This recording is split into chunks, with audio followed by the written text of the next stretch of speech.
Last Sunday, there was a summit in West Asia, the Israel-Arab Summit. It was supposed to be first of its kind, bringing together former foes in the region. And on the agenda were three things. Hello and welcome to the West Asia Post with me, Ghadi Francis. This is our weekly show where we bring you all the latest updates and stories from this region. Our top story for this week is about the geopolitical realignments in the region.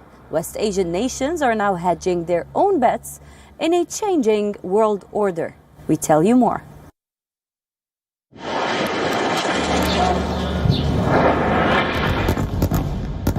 For decades, West Asia was the powder keg of world politics.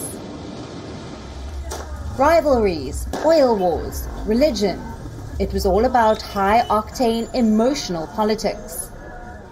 Not anymore. Now West Asia is turning to realism. 6 foreign ministers met in the region, 1 from the United States, 1 from Israel, and 4 from the Arab world. Where did they meet?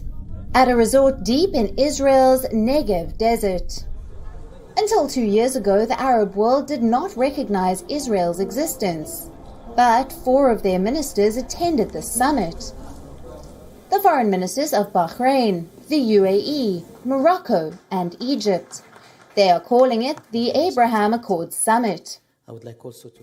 The foreign ministers of Israel, Morocco, Bahrain, the United Arab Emirates, and Egypt, standing together in Israel.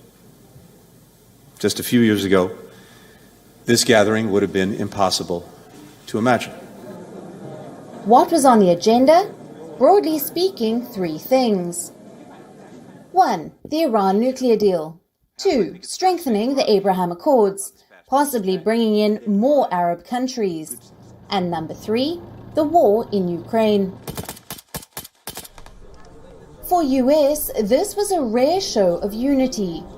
The Secretary of State standing together with his West Asian allies. As for Israel, it wanted insurance against Iran, and the Arab states wanted more trade and investment. So, all in all, a win-win situation. This new architecture, the shared capabilities we are building, intimidates and deters our common enemies, first and foremost, Iran and its proxies. It just tells us all how much of a historic moment this is for everyone on the stage, but everyone in this room and beyond. So far, West Asia has been neutral on Ukraine. No harsh criticism, no sanctions. They value Russia's importance in OPEC+, the oil cartel. So, US is desperate. It wants the region to take a stand. So they offered the region what they want, a tougher position on Iran, Abraham Accords as a bulwark against Tehran. But even this does not seem to be enough. The Arab world is wary of a resurgent Iran, but they have multiple options. They are hedging their own bets, and they are deciding on their own foreign policy. The need to do so is made more urgent by recent developments, such as the Houthi terrorist militias' continued attacks on civilian energy infrastructure, the ongoing threat from terrorist organizations such as Hezbollah and other proxy groups, and the need to resolve the Iranian nuclear file. For decades, America was the biggest power in the region. For security, for investments, Gulf states always depended on the US.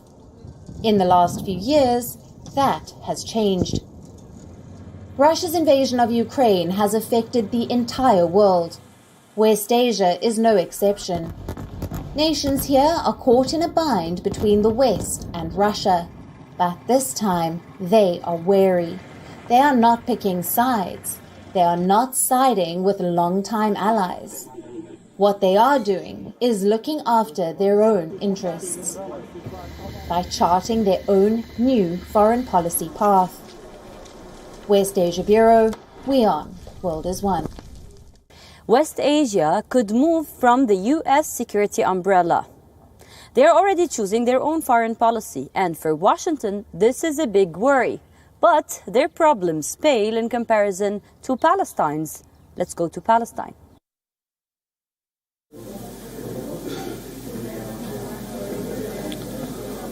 Their Arab allies are deserting them.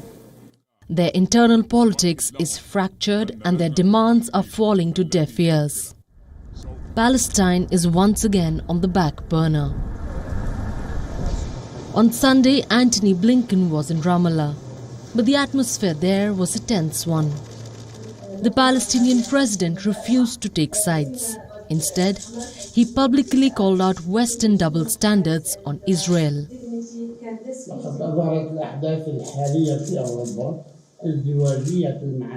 The current events in Europe have shown blatant double standards, despite the crimes of the Israeli occupation that amounted to ethnic cleansing and racial discrimination, as recognized by human rights organizations. In addition to the attack on sanctities and the lack of respect for international law, we find no one is holding Israel responsible for behavior as a state above the law. The Abraham Accords was supposed to dehyphenate Palestine, not bury the Palestinian cause. Right now, that's where things are headed. No one is thinking about Palestine. The United States says it supports Palestine, but there have been no concrete actions.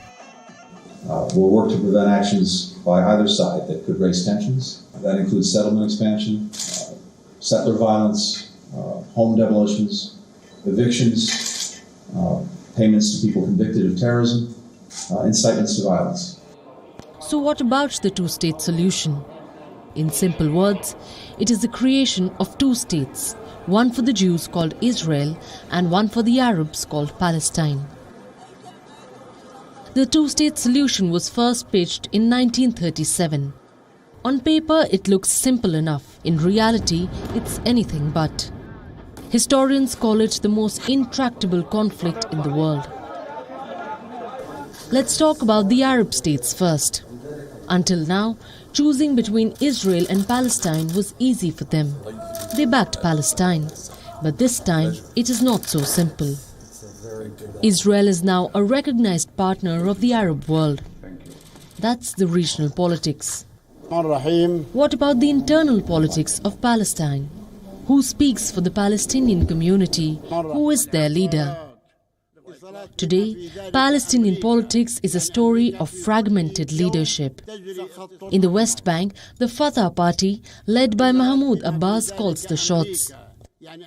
In Gaza, it's the Hamas. Palestinians view the Arab-Israeli summit as a betrayal. They are being sacrificed at an altar for new alliances. With Israel and Arab states on one side and Iran on the other, Palestine is on the back burner because Arab world has bigger priorities now. They see Israel as a strategic partner, a market with immense potential and an ally against Iran. West Asia Bureau, WION, World is One. From Dubai to Qatar, Saudi Arabia and Yemen, we have a lot more lined up for you in this edition of the West Asia Post. But first, as usual, let's take a look at what else is making the headlines across the region. Jordan's King Abdullah II condemned Tuesday night's gun attack in Israel, which killed 5 people. This came during a meeting between Abdullah and Israeli President in Amman. The United States has imposed sanctions on several entities it says are involved in obtaining supplies for Iran's ballistic missile program. This as Washington says there are a small number of outstanding issues in the nuclear deal talks.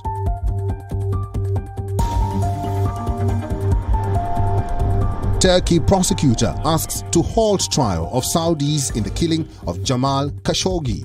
It comes as Ankara seeks a thaw in relations with Saudi Arabia that worsened after the murder of the journalist.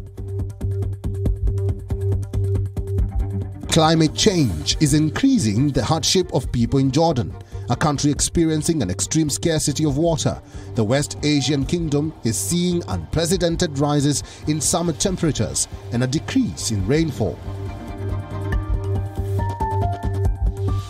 A new Guardian investigation reveals that migrant workers have been forced to pay billions of dollars in recruitment fees only to secure their jobs in World Cup host nation. This comes as allegations of mistreatment of workers continue to overshadow the World Cup. Yemen's Houthis have rejected to give up arms and negotiate despite a ceasefire offer from the Saudi side. Now, this Saudi olive branch comes from a potential roadmap to peace, one that was discussed over a year ago. So why are the Houthis rejecting this offer then?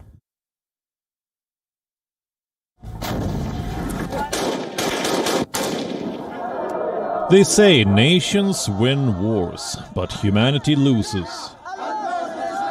Words tailor-made for the crisis in Yemen. The Houthi rebels are an emboldened bloc. They are striking at multiple Saudi sites. One of them hit an Aramco storage facility in Jeddah. It was just minutes away from the Jeddah Corniche circuit, where F1 drivers were taking part in a qualifying session. In response to the ongoing unjust siege on our country and our people, and to mark the 8 years of resistance, the Yemen armed forces underwent the third breaking siege operation through ballistic missiles and drones in the following manner. We targeted Aramco facilities in Jeddah and other locations in the capital of our Saudi enemy, Riyadh. Discussions quickly switched from racing statistics to personal safety. Riyadh assured the drivers of maximum security. And the race on Sunday went ahead as planned. But the damage was already done. It raised questions about the future of Formula One in Saudi Arabia. So Riyadh was desperate to hit back. The Saudi-led coalition started a military operation. It struck the capital Sana'a and Red Sea port city of Hudaydah. 8 people were killed when Saudi airstrikes targeted Sana'a. At 3:30 in the morning, the first missile hit that house, and the residents, all of them were martyred. Only the head of the family, who was not present, and an 8-year-old child survived. A 5-month-old boy is missing. He must have been burnt up or blown up. What's happening in Yemen is a tit-for-tat war. Strikes followed by retaliatory strikes and then preemptive strikes. All the while, civilians on the ground watch on as firepower raises hopes for a better life. This isn't a battle for Yemen anymore. It's a theater for the West Asian Cold War. A strip of land where Saudi Arabia and Iran can unleash a battle of egos. The Yemenis are merely pawns in this game, expendable. Currently, Saudi Arabia has called for a ceasefire in the war-torn nation. It comes just ahead of the holy month of Ramadan, but the Houthis have turned down this offer. So far, they have refused to take part in the peace talks. Their reason, it is taking place in the enemy territory of Saudi Arabia. The proposed peace plan includes an unsupervised ceasefire, measures to reopen Sana'a airport, and the lifting of trade restrictions on the Hudaydah port. But for Houthis, the devil is in the details. While they want Hudaydah port and Sana'a airport to be open, they are not willing to allow the Saudi-backed government to regulate it. The war in Yemen has entered its 8th year. It has killed thousands, leaving behind a conflict-ridden nation, where 80% of the population depends on aid. The war-torn nation is one step away from a famine, and aid is currently falling short.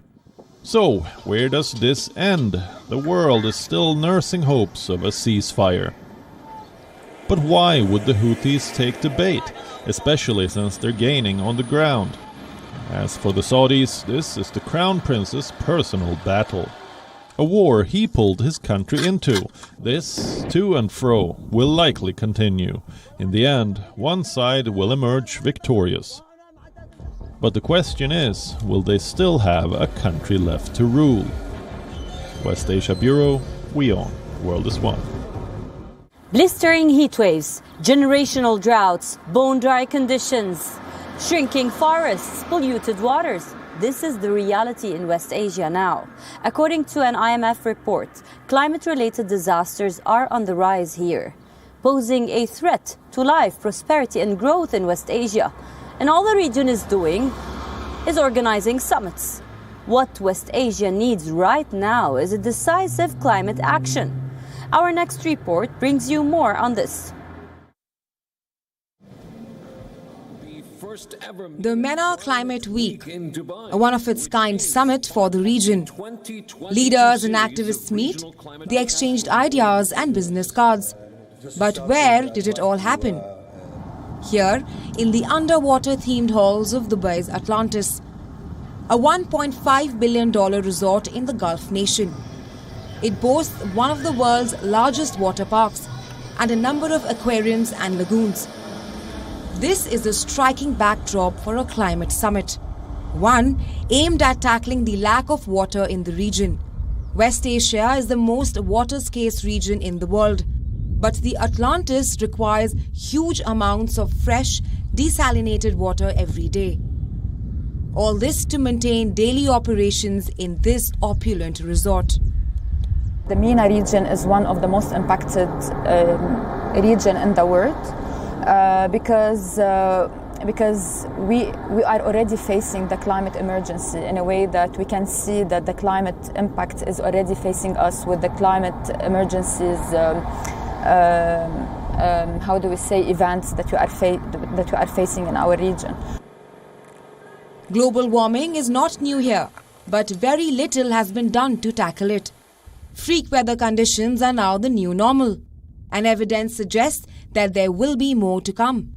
The climate gathering puts the issue front and center, but the alarm bells have been ringing for quite some time now. In Syria and Iraq, millions are at risk. They can lose access to water, electricity and food. Temperatures are also rising every day, and water levels are at a record low due to drought conditions. In Iran, droughts have sparked massive protests. Unrest over water is rocking provinces. A picture of West Asia's ongoing struggles with water scarcity. Most states have now announced their net zero targets. Still, Gulf Arab states keep extracting oil and gas. They call fossil fuels an integral part of the energy transition, claiming that it cannot be phased out rapidly.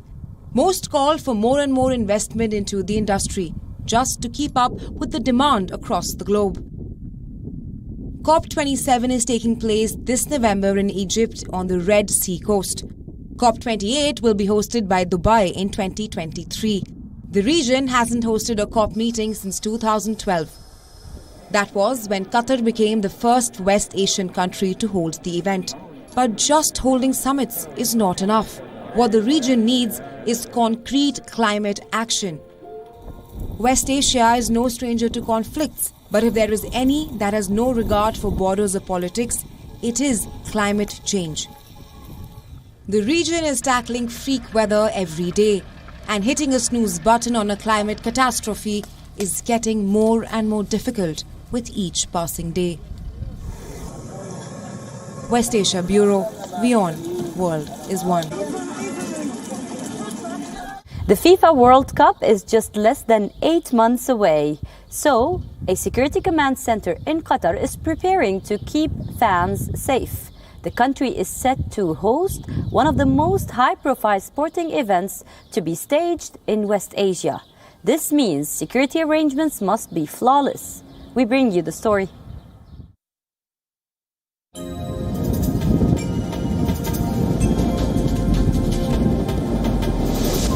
A map of the world flashing cyber threat warnings, the live video footage from World Cup stadiums, and incident alarm panels for all 8 venues in Qatar. Welcome to Qatar's Aspire Command Center, the control room looking over the 2022 FIFA World Cup. This command center is all quiet and calm now, but by November it will be at the heart of all operations.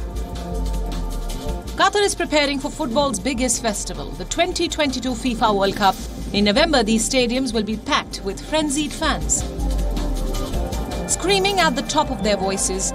It is the first World Cup to be held in West Asia, the biggest event to take place in the Arab world, and Qatar is leaving no stone unturned. This year, the World Cup is being staged in the most compact setting ever. All 8 stadiums are within a 50-kilometer radius of the capital. We have the capabilities to remotely monitor every system. We can control every system and thereby change the behavior in the stadiums. And we can also receive alarms and notifications as part of our proactive monitoring in the command center. Qatar calls it the most sophisticated system for any sporting event ever. It connects all of Qatar's stadium to one hub. Each stadium also has its own digital version. This allows officials to trace an issue on site. The unique part is the command center's ability to control everything. It controls what is going on in all 8 World Cup stadiums at the same time. It can change AC temperatures. It can look after crowd control. It can even decide when to open the gates. If there is an emergency situation, the control room can open all the gates at the same time. That thought process of how to connect all the stadiums under one single technology umbrella has been possible because of the compact nature of the World Cup. And this is the first time that in the history of the World Cup that such a command center has been established. Such connectivity is unique and impressive, but it also comes with its own risks. There are live threats from hackers and the danger of the system being attacked, but the Gulf nation has a solution for all that too. Cyber surveillance will be happening around the clock. For them, the goal is simple. Online warfare must not derail the world's biggest sporting event. West Asia Bureau, WION World is One. A veterinary hospital in Doha specializes in a particular type of patients, falcons. The birds of prey are a popular pet in Qatar, and owners want to receive the very best medical care for their prized possessions. Let's take a look.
That's all we have for you on this episode of the West Asia Post. I will see you next week with a brand new lineup, bringing you more stories from West Asia.